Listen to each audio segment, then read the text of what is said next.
Muy buenas tardes. Una vez más nos aprestamos a seguir caminando por la historia de nuestro territorio, más exactamente en el periodo hispánico y dentro de ese periodo hispánico en el periodo conocido como colonial o de la colonia.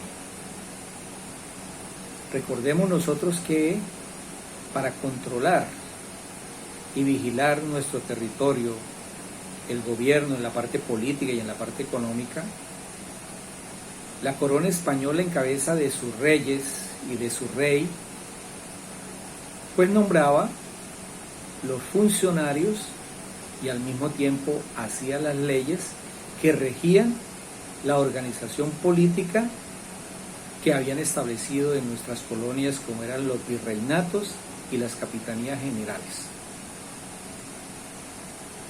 Una vez en cada capitanía y en cada virreinato establecido aquí en América, y más exactamente en el virreinato de la Nueva Granada, pues era el rey de España quien nombraba a estos funcionarios. Estos funcionarios eran nombrados para los más altos cargos que tenían desempeñados y solamente nombraba a españoles con el fin de encontrar lealtad por parte de ellos y sobre todo que se fiscalizaran entre ellos, que se controlaran entre ellos. Los funcionarios que el rey de España nombraba aquí en el virreinato de la Nueva Granada, en primer lugar, pues era el virrey, que era su representante. Nombraba de igual manera los gobernadores, porque cada virreinato estaba dividido en gobernaciones. Por ejemplo, en el caso de la Nueva Granada estaba la gobernación de Cartagena, la gobernación de Santa Marta y la gobernación de Popayán. Pero existían otros cargos como era el de los oidores, que administraban justicia, pero también ayudaban a gobernar. Y de los presidentes, cuando dejó de existir los virreinatos y se convirtieron en territorios donde, o en ese virreinato, ya no se nombraban virreyes, sino se nombraban presidentes. Pero también era tan controlada este gobierno y esta administración que el rey de España, además de nombrar los funcionarios que venían a desempeñarse aquí en las colonias y en la Nueva Granada, él nombraba a otros españoles con el nombre o los que los llamaron como visitadores reales, quienes su función era llegar de sorpresa a los diferentes territorios a inspeccionar, a observar cómo desempeñaban sus funciones estos gobernantes, y sobre todo tenían una función que donde en el momento en que los vigilaran y encontraran irregularidades, debían de denunciarles estas irregularidades ante la corona. De igual manera, los funcionarios eran tan controlados que al finalizar cada uno de los gobernantes su periodo, ellos debían someterse a una evaluación sobre el desempeño de sus funciones. Y a esto se le llamó o se le dio el nombre de juicios de residencia. De igual manera, encontramos nosotros que no solamente nombraban los funcionarios, sino que se hacían las leyes. El rey de España y la corona española, más exactamente podemos nosotros decir que hicieron alrededor de unas 7.000 leyes para las colonias.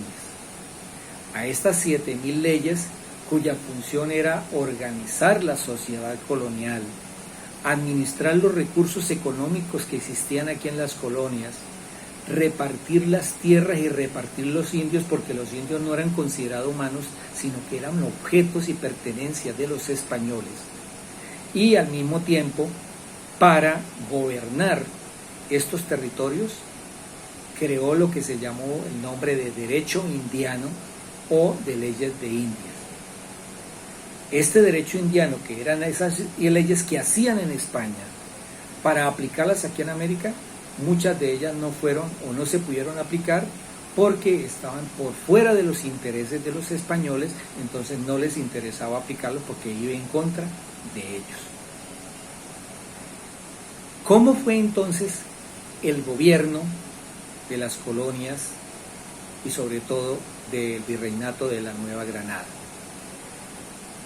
Para administrar los recursos, sobre todo, la corona española creó unas instituciones que funcionaban tanto en España como en sus colonias. Dentro de esas instituciones que funcionaban allí en España, con fines hacia las colonias, encontramos dos. Por un lado estaba el Consejo de Indias.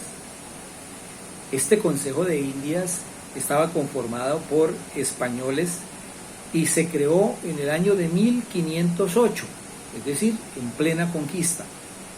Y dentro de sus funciones podemos nosotros decir que estaban el de elaborar las leyes para las colonias, proteger la población india, sobre todo para que ellos aprendieran la religión católica y evitar que se extinguieran, pero que al final se extinguieron. Controlar la administración de las riquezas y de los recursos naturales existentes aquí en las colonias. Proponer al rey funcionarios para el cargo tanto civiles como eclesiásticos, porque el rey manejaba inclusive las funciones de la iglesia, para administrar justicia y para fiscalizar y juzgar el comportamiento de los funcionarios. Por otro lado, había una segunda institución que funcionaba en una ciudad de España llamada Sevilla, en la costa sur del Mediterráneo, que se llamaba la Casa de la Contratación de Sevilla.